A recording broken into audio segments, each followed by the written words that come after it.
ఒక చిన్న గ్రామంలో ఒక పాత వేప చెట్టు ఉండేది. ఆ చెట్టు నీడలో ప్రతిరోజు పిల్లలు ఆడుకునేవారు. దానిపై ఎన్నో పక్షులు గూళ్ళు కట్టుకునేవి. కానీ గ్రామంలోని కొంతమంది ఈ చెట్టు వల్ల చెత్త పడుతుంది అని అనుకొని దానిని నరికివేయాలని నిర్ణయించారు.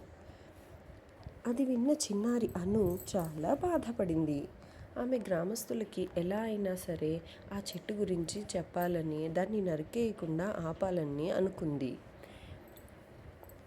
వారందరినీ ఆ చెట్టు దగ్గరికి తీసుకువెళ్ళి, ఈ చెట్టు ఎప్పుడైనా మన దగ్గర ఏదైనా అడిగిందా? ఎండలో నీడ ఇచ్చింది, పక్షులకు ఇల్లు ఇచ్చింది, మనకు చల్లని గాలి ఇచ్చింది. కానీ మనం మాత్రం దాన్ని నరికివేయాలని చూస్తున్నామా అని అడిగింది. చిన్నారి అను మాటలు అందరినీ ఆలోచింపజేశాయి. అయితే అందరూ ఒక్కసారిగా నిశ్శబ్దంగా ఉండిపోయారు. ఆ రోజు నుంచి ఆ గ్రామస్తులు చెట్టుని కాపాడాలని అనుకున్నారు. ఆ చెట్టును కాపాడటమే కాకుండా ప్రతి ఇంటి ముందు ఒక మొక్క నాటాలని కూడా నిర్ణయించారు. కొన్ని సంవత్సరాల తర్వాత ఆ గ్రామం పచ్చదనంతో నిండిపోయింది. పక్షుల కిలకిల రావాలు, చల్లని గాలి గ్రామానికి ప్రత్యేకమైన ఆకర్షణగా నిలిచాయి.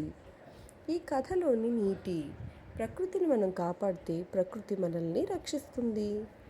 Thank you. Please like, share and subscribe.